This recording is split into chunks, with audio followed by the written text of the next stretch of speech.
60s এর শেষে আ আ শর্মিলা ঠাকুরের বিকিনি নিয়ে অনেক আলোচনা হয়ে গেছে।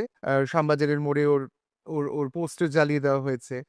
আ অথচ ৭০ দশকে তুমি একটা বিজ্ঞাপনের ছবির জন্য সুইমিং কস্টিউম পড়লে। আ তাহলে কি ট্যাবুটা কেটে গিয়েছিল? প্রয়োজন ছিল পড়েছি।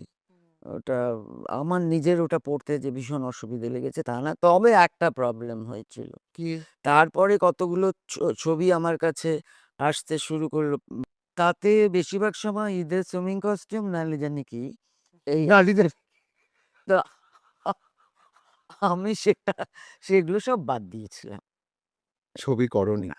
কারণ আমি একজন খুব এসে আমাকে জিজ্ঞেস বলছিলেন যে, আমি বললাম, "আচ্ছা বলুন তো যে বিকিনি পড়তে হবে না নাইটি পড়তে হবে কি?"